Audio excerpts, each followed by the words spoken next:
Awal selo besar ya untuk napa? Lailatul Qadar. Mergo Lailatul Qadar iku malam diturunane Quran. Quran itu turun Ramadan tok apa tau Syawal to? Syawal ya tau, Dzulhijjah tau. Dzulhijjah tau. Bolak-balik al-yauma akmaltu lakum turun to bulan apa? Dzulhijjah. Kowe mari amatir, itu angel terang. Sing darane Lailatul Qadar iku malam diturunane Quran. Quran turune iku pira? Ya macam-macam, Ramadan nggih bolak. Ya, tapi ono kelas-kelas premium, ono kelas umum, kelas umum ya pokoknya Ramadan. Sing ganjil dipilih salah sitok. Jadi itu pembatasan apa?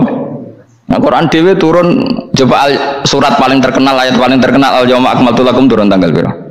Tanggal 9 Arafah Dzulhijjah haji wada. Oke, assalamualaikum warahmatullahi wabarakatuh. Berjumpa kembali bersama kita di sini channel Sahabat Orchid TV kawanku. Dan oke, mudah-mudahan sahabat-sahabatku semuanya tetap selalu dalam kebaikan, dimudahkan segala urusannya, dilancarkan rezekinya, dan dikabulkan semua hajat-hajatnya. Amin ya robbal alamin. Dan oke, di video kali ini kita akan membawakan kajian singkat daripada beliau, yaitu Gus Bahah, dengan tema menjemput malam Lailatul Qadar. Mari kita simak penjelasan daripada beliau sampai akhir selesai biar tidak gagal paham atau salah paham dalam mensikapi apa yang disampaikan beliau, yaitu Gus Bahah. Mari kita simak videonya. Let's go. Wong alim, gembong malam piro? Malam 22. Selikur. Piro? Yes. Anggap bae Lailatul Qadar ora usah darani ganjil, sing darani ganjil ya sapa. Aneh-aneh. Lailatul Qadar ya mulai tanggal 1 Ramadan, malah ulama sedarani mulai ruwah, iso wis ke ruwah wingi. Wis bar. Wong kula sering to Lailatul Qadar kadang mulut, kadang Dzulhijjah. Kalau kan jenisnya on time. Kowe wong melarat, dene dhuwit pendak entuk THR. Nah wong marang pangeran ya Syawal selo besar ya untuk napa? Lailatul Qadar. Mergo Lailatul Qadar iku malam diturunane Quran. Quran itu turun Ramadan tok apa tau Syawal to? Syawal ya tau, Dzulhijjah tau. Dzulhijjah tau. Bolak-balik al-yauma akmaltu lakum turun to bulan apa? Dzulhijjah. Kowe mari amatir, itu angel terang. Sing darane Lailatul Qadar iku malam diturunane Quran. Quran turune iku pira? Ya macam-macam, Ramadan nggih bolak. Ya, tapi ono kelas-kelas premium, ono kelas umum, kelas umum ya pokoknya Ramadan. Sing ganjil dipilih salah sitok. Jadi itu pembatasan apa? Nah, Quran dhewe turun coba surat paling terkenal, ayat paling terkenal al-yauma akmaltu lakum turun tanggal berapa? Tanggal 9 Arafah Dzulhijjah haji wada. Padahal ta'rif Lailatul Qadar apa unzila fihil Quran. Ya tapi ilmu ini mari debat biasa. Semua wong ora takoki wong Gus nuzul Quran tanggal piro 17. Lailatul Qadar tanggal 21. Ya jare nuzulul Quran yo pas Lailatul Qadar. Wong-wong lak muni bingung no wong. Nah aku sira bingung gak. Lho kowe ora tau mikir jajal. Nuzulul Quran sing resmi ning kitab-kitab tanggal piro? 17. Lailatul Qadar tanggal. Padahal Lailatul Qadar disifati apa? Malam turune. Wah, nek ora tau bingung ngono. Wong ana kadang ngirim wong goblok, wong kok ayeme ngono. Iki ora tau mikir. Aku men goblok-goblok. Dadi ana ilmu paradok barang ya tenang, santai. Padahal ya tak bedhek ya nuzul Qur'ane tanggal piro sing resmi cara kitab-kitab. 17 Ramadan. Lailatul Qadar sing resmi 21 nganti 29. Terus Lailatul Qadar iku wulan apa? Wulan diturunkannya Al-Qur'an. Berarti tanggal piro?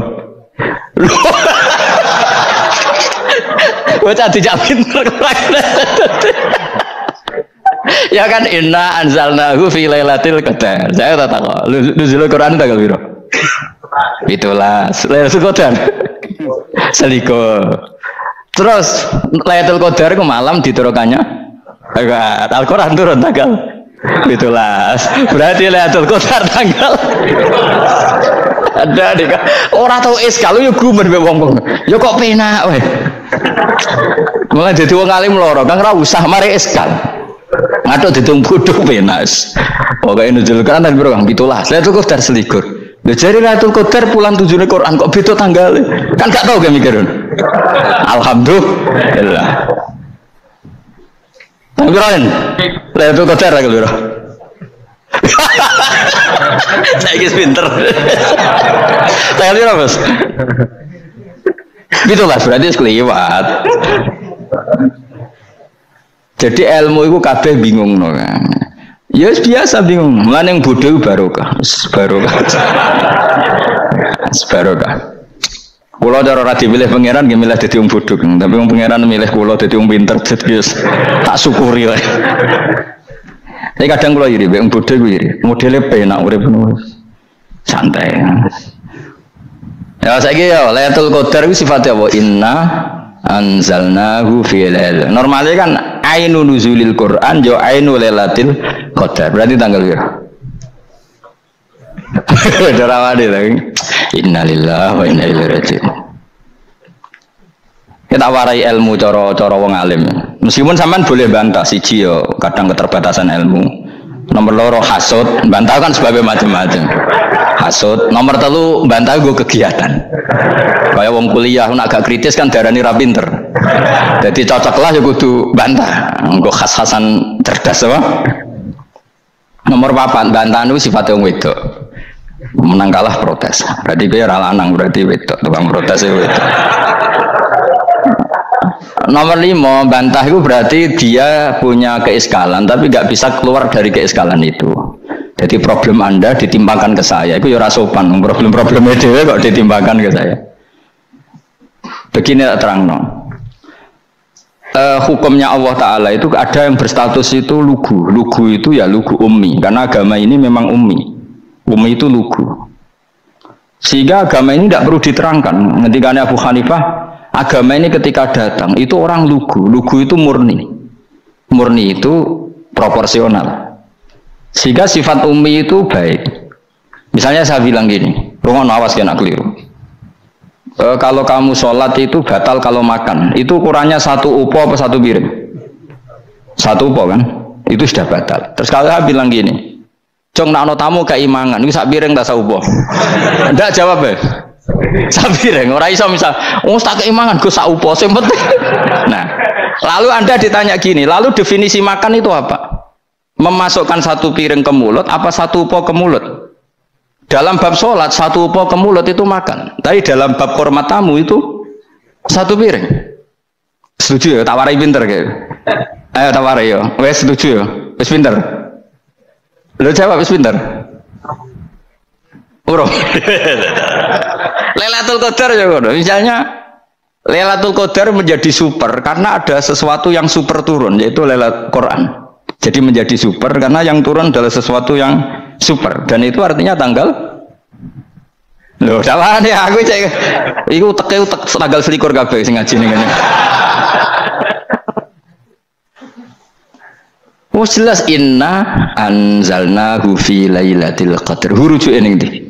Quran kan? Wa ma adraka ma lailatul qadr. Lailatul qadri khairum min alfi syahr.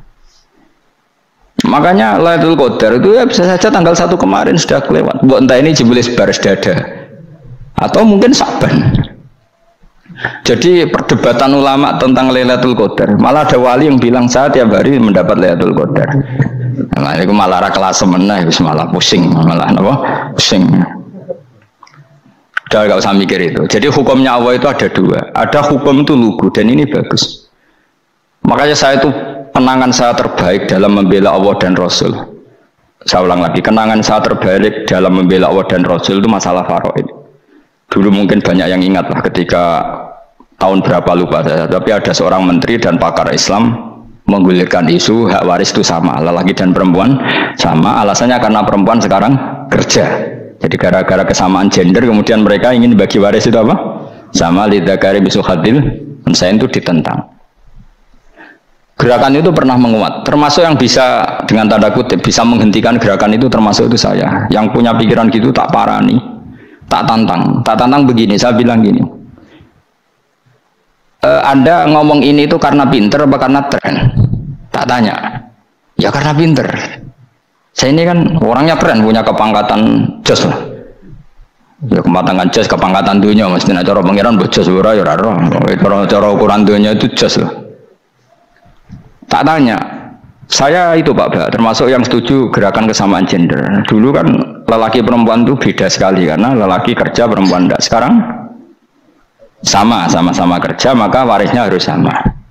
Terus saya tanya gini, lalu penyebab warisan itu kerja apa lelaki? Dia jawab kerja. Dia nggak ngerti kalau ngadepin saya. Saya ini kan orang alim yang biasa belajar mantek. Dia ini roh nak aku ngalim. Sembrono ya jadi ini. Ketika tak tanya gini, lalu misalnya saya punya anak, yang anak saya putri itu direktur BUMN atau direktur bank atau direktur PT besar. Kemudian anak lelaki saya idiot, goblok. Warisannya dikasihkan siapa? Kalau kerja adalah alasan dapat warisan, berarti anak saya perempuan itu yang dapat warisan dong. Anak saya lelaki kan idiot, nggak kerja. Lalu warisan itu berdasar prestasi apa empati? Kalau berdasar prestasi malah Anda ini aneh. Sudah kerja direktur BUMN hanya karena dia kerja, dia dapat warisan. Karena Anda bilang asbabul irsi adalah kerja. Kalau saya bilang karena empati, saya juga gak fair. Yang kerja juga butuh modal gak saya warisi, tapi yang idiot tak warisi karena warisan berdasar empati. Lalu Anda milih mana? Bingung deh namanya. Sampai dia ikrar, saya belum pernah mendapat perlawanan seperti ini karena Anda ngomong sama orang-orang goblok, kata saya. Terus saya bilang, saya ini ngaji Wahab khatam berkali-kali. Anda mungkin baca kitab Wahab itu hanya terjemah. Maka menurut Islam yang menjadi hak waris itu sebabnya zukurah wal unasah, kelelakian menjadi dapat 2 bagian, keperempuanan menjadi 1 bagian, dan itu Islam tidak mau urusan dengan prestasi maupun empati, mujarrodul zukurah dan mujarrodul unusah. Sehingga dengan seperti ini tuh Islam nggak ribet. Coba kalau kamu pakai ilatul hukmi, pakai cara berpikir logika, malah ruwet. Karena tadi kalau kesamaan gender itu karena perempuan kerja, lalu misalnya yang lelaki idiot misalnya atau pengangguran, warisan kamu kasihkan siapa? Kalau kerja itu menjadi alasan hukum, kamu kasihkan yang perempuan kan? Aneh enggak? Yang sudah kerja malah kamu kasih warisan, yang nganggur enggak? Berarti berdasar prestasi atau berdasar empati. Kalau kamu dapat warisan, idiot dulu dong. Idiot dulu, goblok dulu, kecelakaan dulu, baru dapat warisan karena dapat empati. Yang sudah PNS nggak perlu dapat warisan karena sudah juga ruwet. Fikih seperti ini ruwet nggak? Ruwet. Nah, kata Imam Haromen gurunya Ghazali, agama itu kadang dinuna dinul ajais. Kita ikut yang lugu saja. Allah bilang lelaki dapat 2 bagian dari perempuan, ya lelaki ya yang punya alat kelamin, penis. Perempuan yang punya farji, ya sudah gitu aja, gak usah ruwet-ruwet. Kenapa begitu? Ya sudah seperti itu. Nanti lama-lama gini kalau diterusin. Ada seorang dokter fikih perempuan, dia menguasai fikih sholat. Ruhin lanang tapi gak menguasai fikih sholat. Rohnya mau pesolatan misalnya. Lalu yang jadi imam siapa kalau berdasar prestasi? Perempuan dong, karena dia doktoral fikih sholat. Dia menguasai aneh-anehnya sholat. Goro ibu masaili sholat dia menguasai. Sementara Rukin takoi sholat apa Rukin? Pokoknya ini gugus ngadeg terus lugu, terus ngadeg malih, apa? Ada mulang, nak salam ngalerian. Dia tahunya hanya itu dok. Lalu kalau nuruti imam sholat adalah yang terpandai dalam fikih sholat, tentu yang imami perempuan. Tapi agama ini tidak seperti itu. Pokoknya wong lanang imami, wong beda. Jadi makanya kata Imam Haromen dinuna dinul ajais. Sampai Said Muhammad itu sering ngutip beliau gini kan, Allahumma imanan ka imanil ajais, ya Allah semoga iman saya menerima konsep engkau itu ka imanil ajais, imannya wong wedok-wedok sing lugu, ajusu perempuan lugu yang sudah sepuh. Jadi misalnya ngukur anak seneng ya anak kono gedang goreng ngekei duit, ya lugu saja. Itu bagus daripada kamu pakai argumentasi, karena argumentasi ini sebetulnya kelihatan cerdas tapi ada kebodohan masif. Karena tadi kalau hak waris kita otak-atik dengan prestasi, maka yang pro empati akan protes. Paham ya? Masa yang sudah kerja dikasih banyak, yang idiot enggak? Tapi kalau berdasar empati juga aneh. Masa dapat warisan harus goblok dulu, harus kecelakaan dulu. Maka Rasulullah pernah ngendikan ketika ditanya, lalu warisan untuk siapa ya Rasulullah? Nabi jawabnya lucu. Fali aula rojulin dakarin. Jadi Nabi sempat ngendikan kata rojul. Kemudian direvisi dakarin. Fali aula rojulin dakarin. Semua ulama ngendikan dakarin di sini adalah badal. Nabi ngendikan rojulin, kemudian Nabi ingat kalau rojul itu identik dengan lelaki dewasa, apa? Kemudian Nabi mengulang lagi zakarin, tidak harus dewasa, yang penting lelaki. Jadi meskipun baru lahir, kalau dalam keadaan baru lahir namanya apa? Kan zakarin kan, belum bisa dikatakan rojul. Paham ya? Nabi ngulang 2 kali, fali aula rojulin zakarin. Ini penting saya utarakan supaya clear. Jadi agama itu nggak usah diotak-atik. Ya itu tadi misalnya imam sholat itu lelaki, ya sudah lelaki. Lelaki itu apa? Yang punya alat kelamin lelaki.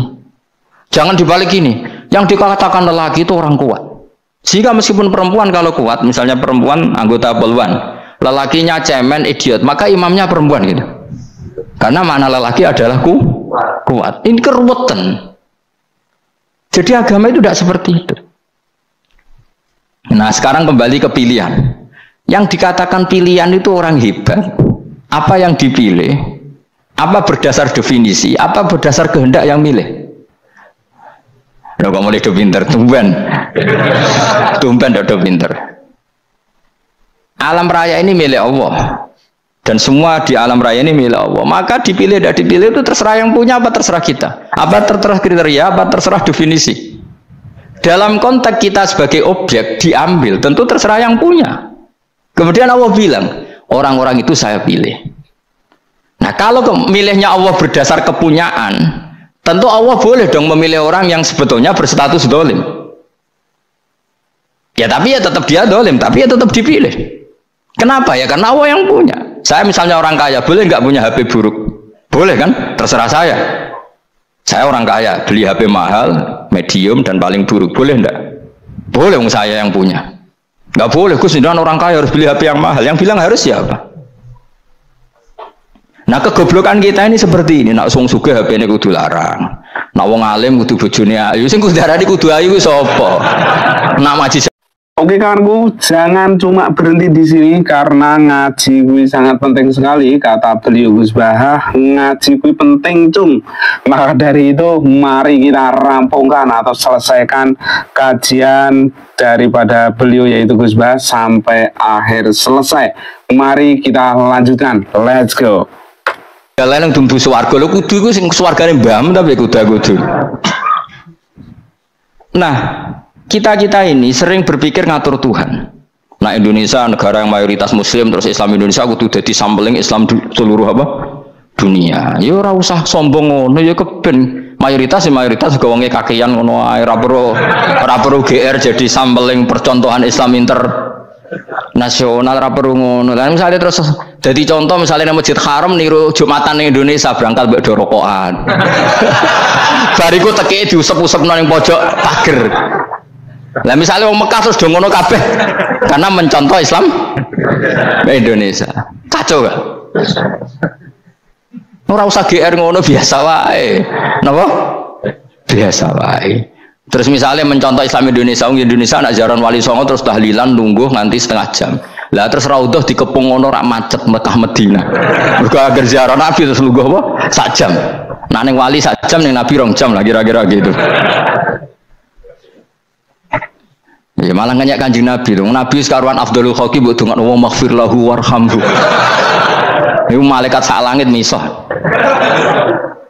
Ya Nabi kok dongakno di sepuro. Kowe tapi ya butuh sepuro kan. Enggak boleh doakan Nabi gitu, enggak boleh. Allahumma sholli ala sayyidina Muhammad wa ala alihi. Enggak boleh pakai ighfir lahu. Masalah kita tahlilan apa alam donga iku terus kamu gunakan. Ya, misalnya terjadi percontohan Islam dunia, terus Nabi kabudut ditalkin, ditakoki waman robuka piye. Terus Nabi warai waman nabiyuka. Mesti Nabi yo pro, lah Nabi coba takoki. Jadi kita ini sering kumo luhur karena kita mayoritas terus jadi percontohan Ora usah ngono. Paham ya napa? Ndak usah ngono, mayoritas sae, tapi ora usah GR jadi apa? Percontohan internasional. Mungkin kalau masalah Islam damai ya bagus, tapi itu kan tidak hanya Indonesia, di mana-mana yang Islam damai juga banyak dan yang tukaran juga banyak. Toh yang tukaran nggak pernah maklumatkan diri ini percontohan janda. Ya biasa saja. Saya ulang lagi ya.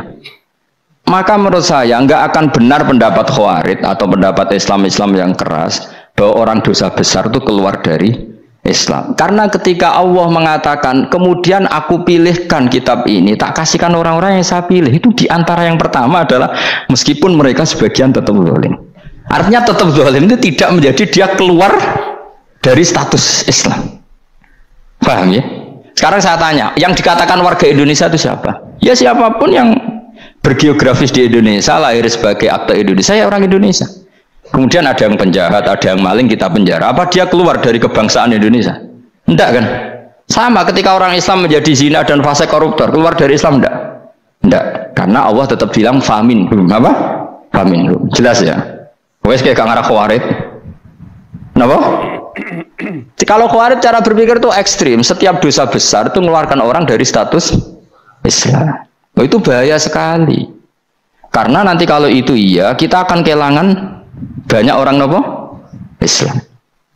Makanya Nabi nanti ngendikan, saya berharap yang nanti masuk surga dari umatku itu separuh, 2/3. Itu kata ulama-ulama. Kalau kita pakai mazhab khawarij, orang Islam itu tidak sampai 1/3. Karena banyak yang keluar dari Islam. Duwe keris gak Islam, duwe akeh gak Islam, nglakoni jimat gak Islam, nyekel patok gak Islam, dosa gede gak Islam, korupsi gak Islam. Terlalu banyak yang kita usir dari Islam. Lalu kita ngusir atas nama apa? Coba. Kalau atas nama Tuhan, kamu tidak Tuhan. Atas nama wakil Tuhan, Tuhan tidak pernah mewakilkan ke Anda. Orang-orang mandate. Yang kita tahu dari Quran ya ayat ini, tsumma awrasnal kitabal ladzina astafaina min ibadina. Kemudian kitab ini tak kasihkan orang-orang yang saya pilih, dan orang yang saya pilih itu faminhum zalimul li nafsi. Dan sebagian dari itu adalah orang dolim, dan itu jelas bagian dari itu. Artinya keluar apa masuk? Keluar apa masuk? Masuk. Meskipun ya yang dolim tetap berstatus dolim, kayak warga Indonesia, ini semua warga Indonesia. Paham ya? Yang maling ya tetap warga Indonesia, meskipun ya tetap maling. Jelas ya? Tenan torah ya?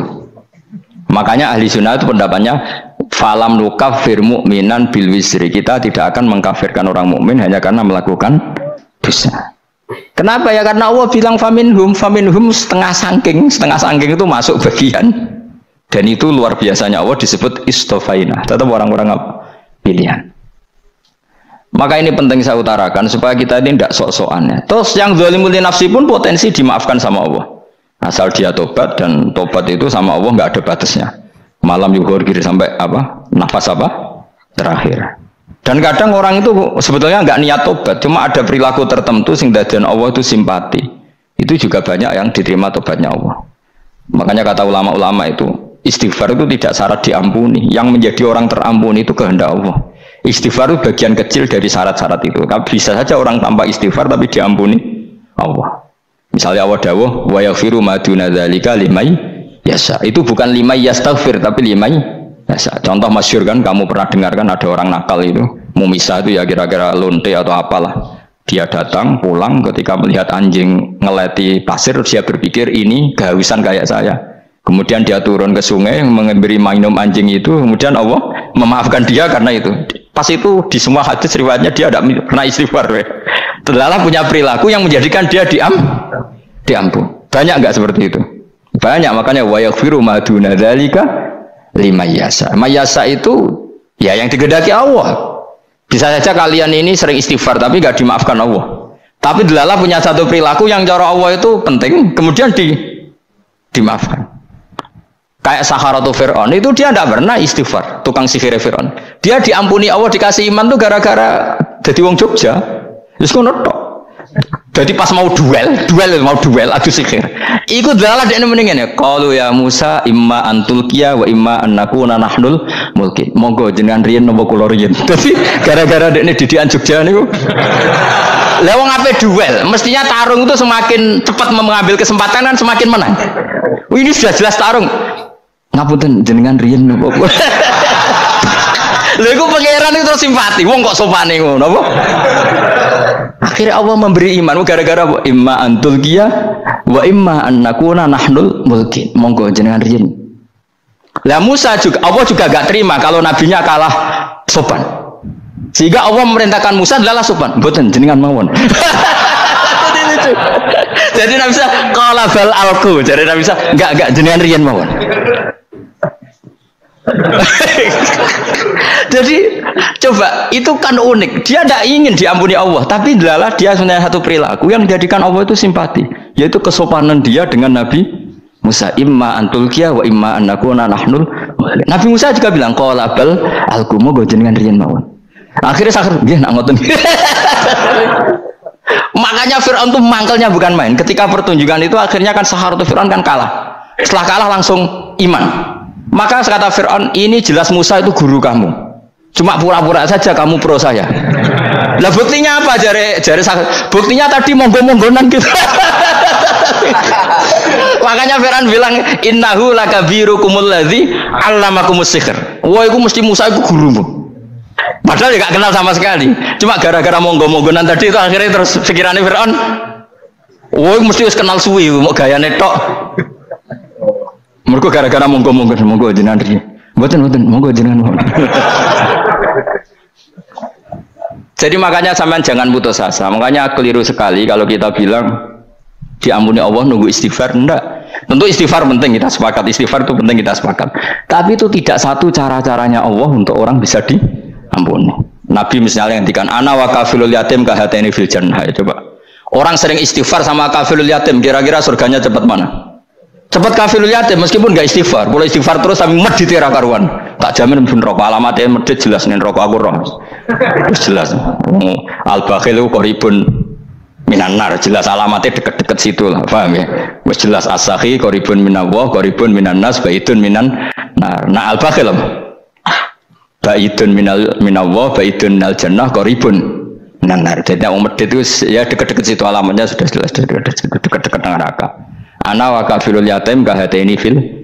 Berapa? Apa semua yang dimaafkan Allah Nabi nyebut syaratnya istighfar? Kebanyakan malah enggak. Orang alim misalnya.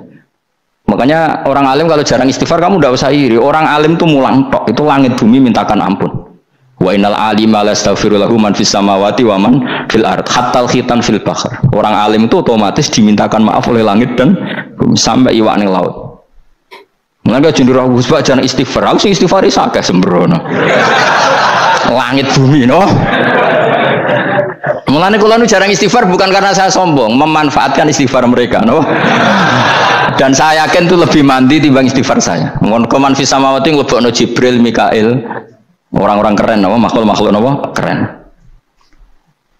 Saya baru cari hadis yang wa innal muta'allim sing ijek belajar tapi belum ketemu. Nanti kalau ketemu tak kasih tahu apa? Karena hadisnya yang saya baca masih wa innal alim apa? Orang alim jadi agak ketat. Nah, nanti kalau sudah ketemu wa innal muta'allima. Nanti dicari. Tapi pasti palsu kalau ada itu. Karena semua teksnya itu apa? Alim. Atau ya kamu alim dibanding yang di bawahnya ya, semoga itu masuk apa? Jadi dibanding orang Papua kan harus alim. Saya ulang lagi ya, ini penting sekali. Jadi latihlah jangan punya gerakan takfiri orang lain, dianggap kafir, orang lain dianggap kafir, karena Allah tidak pernah mengusir hambanya. Meskipun apapun salah najiyah, kata Allah tetap faminhum. Apa? Faminhum. Hum itu rujuknya ke yang depan. Jadi termasuk orang-orang yang saya pilih adalah faminhum zalimul li nafsi. Tetap dia di arena itu. Nisbatnya Islam ya tetap di area Islam itu. Meskipun yang ya kayak warga Indonesia coba. Warga Indonesia itu siapa? Yang terlahir di Indonesia dan ber-KTP berkartu keluarga Indonesia sudah. Nanti tentu yang bajingan tetap bajingan, yang koruptor tetap koruptor. Tapi menjadi warga Indonesia terus keluar dari warga Indonesia. Tetap warga Indonesia. Kira-kira seperti itulah analoginya. Tetap istofaina tapi tetap berstatus faminhum zalim. Tapi rujuknya kan tetap faminhum iku setengah saking alladzinas tofaina. Mulane ngaji sing tenanan kowe ora usah anut khawarit. Khawarit ku apa ngamukan. Sithik-sithik wong liya salah itu apa-apaan. Loh saya juga mangkel be wong zalim. Semua orang soleh mangkel be wong zalim, tapi ya dihukum saja. Misalnya dalam Islam ada qisas, ada had, ada hadul qadzab, hadus sariko. Ya hukuman saja, tapi hukuman itu tidak bisa menghilangkan status. Ya sama seperti manusia tetap manusia, meskipun apapun dia ya manusia. Ya tadi misalnya manusia itu siapa? Ya manusia itu ya manusia. Terus kamu bikin orang yang standar ideal manusia adalah yang berperilaku baik, yang nggak pernah salah. Kemudian kalau Zaid itu maling berarti tidak manusia. Terus barangnya apa? Ketek. Tidak bisa. Makanya kembali lagi dinul aja. Kamu bikin definisi manusia itu tidak usah seangkuh itu. Manusia seperti ini manusia ya sudah. Maling ya manusia, orang soleh ya manusia, orang sedengan ya manusia. Lelaki itu apa? Yang punya alat kelamin penis itu lelaki, titik sudah. Sehingga nanti warisannya ya dia lelaki. Sholatnya dia bergaya. Kamu tidak usah bilang gini, lelaki adalah yang cakap memimpin, yang maco, yang kuat. Jika kalau tidak seperti itu namanya perempuan. Terus kamu membolehkan yang seperti ini jadi makmumnya perempuan, imamnya perempuan sing maco. Kacau enggak kalau agama nuruti logika-logika itu? Enggak, jawab aja. Kacau. Lalu lucunya sekarang banyak kecerdasan yang mengarah ke sana. Makanya agama ini jadi kacau karena sudah ada dinul ajais. Agama ini agama ummi. Ya agama ini agama ummi. Kata Allah huwallazi ba'atsa fil ummiyin. Ummiyin itu lugu itu polos. Jadi kalau orang polos misalnya gini, ini apa? Kira-kira kalau jawab orang polos ini jam, bagus kan jam. Jam untuk apa? Penunjuk waktu ya sudah seperti itu. Tapi kalau orang engkek, ini itu apa jam? Itu barang murahan, bulat kan oleh jawab es. Mau numpak mobil carry itu apa? Itu black melaku. Yang mobil itu Alphard. Jadi kacau. Nggak boleh agama dibawa ke sana. Apa? Agama di sana dibawa ke sana. Nah itu madzhabnya ahli sunnah apa? Wal jamaah. Ketika Rasulullah ngendikan la yu'minu ahadukum hatta yuhibba li akhi, orang kok diarti ini orang iman. Jika yang menyala itu tidak iman, tidak seperti itu cara mengartikan ahli sunnah wal jamaah. Karena status itu tidak pernah hilang. Yang hilang hanya kesempurnaannya. Paham ya? Kesempurnaan kita jadi manusia hilang karena kita maling, karena jadi koruptor. Tapi tetap kita manusia. Kesempurnaan kita sebagai orang mukmin hilang kalau kita fasik, tapi kita tetap mukmin. Paham ya? Makanya setiap hadis gitu kata ahli sunnah la yu'minu imanan kamilan. Wis dong ya. Dong. Ya terus alhamdulillah subhanallah. Ya doa mas malam rolikur. Malam Lailatul. Aku kadang yang melok goblok aduh. Saya tuh sering dididik sama bapak saya, sekumpul wong akeh ya kudu melok goblok guys. Makanya bapak itu kalau ada orang pidato, bapak kan juga nggak suka pidato juga, tapi ya kerso kadang-kadang, saya pun kadang-kadang kerso. Asal sing utus pernah guru, pernah sepuh kadang kerso. Nah, bapak nak bahas pengajian ngomongin balik dari bapak, malah bingung, ngomong apa wae. Coba kita dengan PD-nya bilang Lailatul Qadar itu 21 sampai berapa? 29. Lailatul Qadar. Warna iki malam Lailatul Qadar. Lalu Lailatul Qadar keren tuh karena apa coba? Karena nuzulul Quran. Lalu nuzulul Quran tanggal 17. Lalu Lailatul Qadar tanggal berapa? Oh, ada nih. Alhamdulillah. Tapi ini jangan jadi keiskalan yang masif itu sudah difitnah itu. Coro Gus Bak, ya coro Gus Bak, coro Quran ngawur gitu. Sembrono. Memang aku tidak pendapat tentang Quran dan ayatnya seperti itu. Maka yang benar Lailatul Qadar itu kata ulama-ulama dulu orang yang beramal soleh ya itu sudah anggap saja dapat Lailatul Qadar. Ora usah ndelok isuk-isuk ndelok srengenge blerengen ta ora. Nek blerengen berarti untuk Lailatul Qadar. Jan mendung kan blereng iki. Terus bengi angite sayup-sayup. Anggris dini hari ya sayup-sayup blok-blok aneh-aneh wae. Lah nek pikir sego ora berarti wong laut gak tarah untuk Lailatul Qadar ke segoro kidul angine bianter. Lah nek ning Dieng ya mesti sayup. Mau angin dok gunung wis kesel tadi udah sayup-sayup. Gaya ukuran ojo ngono, gaya ukuran ngono rak wong Dieng luwih ngrasa entuk Lailatul Qadar timbang wong segoro kidul. Go segoro kidul angine apa? Buanter. Padahal alamate ya. Sayup-sayup. Mana-mana. Maksudnya alamat ngono iku ora ngono, maksudnya ayat iku Kanjeng Nabi mbadhawuh ngono, maksudnya ora ngono. Wes dong ya. Ayo Lailatul Qadar tanggal. Aku seneng wong bodoh. Enak urip wis happy no. Happy. Ya saya ulang lagi ya. Jadi kejati dirian itu tidak bisa hilang dengan standar keidealan. Yang hilang itu standar apa? Keidealan. Misalnya kita maling ya eman lah sebagai orang mukmin kok maling. Warga Indonesia kok kriminal tuh eman. Tapi dia tetap orang Indonesia. Orang Islam tetap Islam meskipun dia fasik. Sebab itu Allah ngendikan faminhum zalimul linafsi. Sebagian dari orang yang saya pilih dia adalah orang dolim. Ya dolim saja. Kamu jangan kamu katakan kafir ya dolim saja. Alhamdulillahirrabbilalamin, kita sudah merampungkan kajian singkat hampir 30 menit lebih. Alhamdulillah, walaupun kita ngaji hanya lewat YouTube, mudah-mudahan kita dianggap sebagai murid beliau. Alhamdulillah, dan terima kasih buat kawan-kawanku semuanya, sahabat-sahabatku. Jangan lupa like and subscribe dan nyalakan tombol notifikasinya biar tidak ketinggalan video-video terbaru dari channel Sahabat Orchid TV. Terima kasih banyak. Marhaban ya Ramadan. Selamat menunaikan ibadah puasa bagi Anda yang menjalankan ibadah puasa. Mudah-mudahan dicatat sebagai amal kebaikan. Terima kasih banyak. Wassalamualaikum warahmatullahi wabarakatuh. Bye-bye.